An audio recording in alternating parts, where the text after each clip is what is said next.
Communication gap کیوں ہے؟ Communication gap ہے کہ دونوں نے اپنی لائف میں وہ پریکٹیکلی امپلیمنٹ کر کے نہیں دیا. بات پھر وہی آ جائے گی، جب آپ نے سچ نہیں بولا تو آپ اپنے بیٹے کو کیسے کہو گے، بیٹی کو کیسے کہو گے سچ بولو؟ آپ کا بچہ آپ کو آبزرو کرتا ہے کہ آپ اپنے فیملی ممبرس کو کیسے ٹریٹ کرتے ہو. آپ کی جو رعایا ہے، جو عوام ہے ملک کی، وہ سربراہ کو دیکھتی ہے کہ مجھے تو کہہ رہا ہے سادگی اپناؤ، اور خود مطلب محترم دورے پہ بھی جا رہے ہیں، یہ بھی کر رہے ہیں. مطلب ان کا لائف سٹائل ایک سمبل ہے لگژری کا. مجھے بتائیں کتنے لیڈران ہیں اس پہ پولیٹیکل آج ہے کہ میں بھی کوئی ڈس ایگری کرتے ہیں لوگ، لیکن موجودہ پرائم منسٹر سے لے کے پیچھے چلے جائیں، جس نے بھی رول کیا، ان میں سے کون تھا جو ایک عام آدمی کی زندگی جی رہا تھا؟ جو سب سے زیادہ بھی تھا نا، اس کی بھی لائف آج کے مڈل کلاس آدمی سے 1000 گنا شاید بہتر تھی.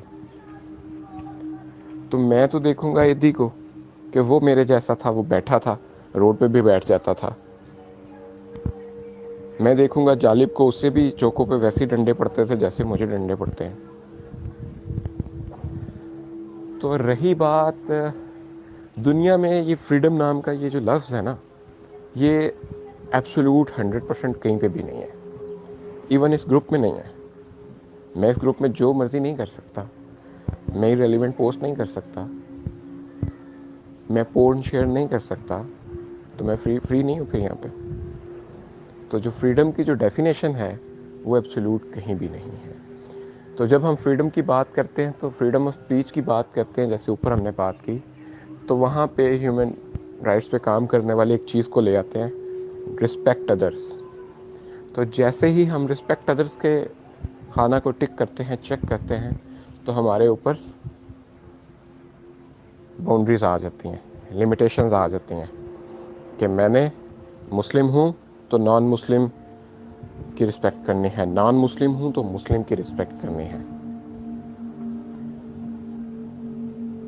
اسی طرح بڑوں کا، یہ سب چیزوں کا، جیسے جس چیز سے دوسروں کو تکلیف پہنچ سکتی ہے، یہ نہیں کرتے لوگ، کیونکہ ایسا ہوتا نہیں ہے. یہ بھی ایک پریکٹیکل، یہ بھی کوئی آئیڈیل سا سینیریو ہوتا یوں ہے کہ آپ کیا کرتے ہو، جو آپ دکھاتے یہ ہو کہ it's balanced, it's based on other, سب برابر ہیں اس گروپ میں، لیکن نہیں. طاقتور جو ہے وہ انفلوئنس کرتا ہے، جس کے پاس پاور ہوتی ہے. یہ اس دنیا میں صرف ون تھم رول ہے، پاور. کبھی وہ پاور پیسے کے پاس چلی جاتی ہے، کبھی وہ پاور میجورٹی کے پاس چلی جاتی ہے، کیونکہ میجورٹی جو سوچے وہ ٹھیک ہے. ڈیموکریسی ایک بڑا عجیب سا فلسفہ ہے، میں اس کا فالوور بھی رہا ہوں. مطلب کتنا عجیب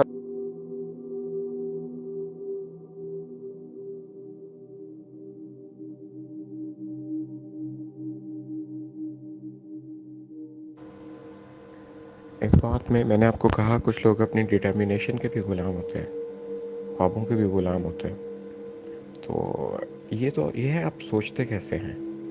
ایک انسان کے خیال میں کہ اگر وہ اس کا دل چاہ رہا ہے کہ وہ اوور ایٹنگ کرے تو وہ آزاد ہے. لیکن آپ دیکھیے کہ ایک ایتھلیٹ کو بڑی سی چیزوں کی پابندی ہوتی ہے کہ اس نے جو اچیو کرنا ہے، اس کا بیسک گول ہے، اس کے ساتھ جس چیز کی بھی کنٹراڈکشن آئے گی وہ باؤنڈ ہو جاتا ہے، اس کو نہیں کرتا. تو in actual there is nothing in the word like freedom. Freedom جیسا لفظ ہے ہی نہیں. لیکن کچھ چیزوں کے حوالے سے انسان کو آزادی ہونی چاہیے، جو بنیادی ضروریات ہیں، جیسے کہ وہ کہاں جا سکتا ہے، اس پہ جسمانی یا فزیکل پابندیاں نہ ہوں. جیسے کہ ہمیں جیل کی صورت میں یا آج کل کوارنٹائن کی صورت میں طبی جو ہے قید اس کی صورت میں فیس کرنی پڑ رہی ہیں. اس کو کوئی مارے نہ، ہارم نہ کرے، وہ محفوظ رہے. اسی طرح ایک سرٹن حد سے زیادہ آپ کسی کا کوئی نفسیاتی طور پہ نقصان نہ پہنچائیں، کیونکہ جب جو ان کی لمٹس ڈیسائیڈ کی گئی ہیں، لیکن وہ لمٹس بھی پابندیاں ہیں. حالانکہ اسلام میں بچے کو مارنے سے منع نہیں کیا گیا، لیکن آج منع کر رہے ہیں. لیکن اس کی لمٹ ڈیسائیڈ کرنی پڑے گی آپ کو کتنا مارنا. میں ایک ریسرچ پڑھ رہا تھا، میں اس کو زیادہ ہو جائے گا، ایریلیونٹ ہو جائے گا، لیکن میں جب آپ 7 سال سے چھوٹے بچے کو کان پہ تھپڑ مارتے ہو تو اس کو لائف میں جو ہے وہ بانجھ پن کا سامنا کرنا پڑ سکتا ہے ایک مرد کو، کہ اگر آپ اس کے کان پر ایسے فیمیل کو اگر آپ 7 سال سے چھوٹے بچے کے کان پہ زیادہ زور سے مارتے ہیں. تو پھر میں اس دن مجھے بڑی حیرت ہوتی ہے. میں وہ ریسرچ میں پڑھ رہا تھا اور بات جا رہی تھی کہ اسلام نے کتنا پیارا آپ کو دے دیا کہ بچے کے منہ پہ نہیں مارنا. تو کیا دیکھیں نا، پیرنٹس بھی تو باؤنڈ ہیں نا، ان کو بھی ایک ہاتھ سیٹ دے دیا گیا کہ آپ نے اس طرح بیہیو کرنا ہے.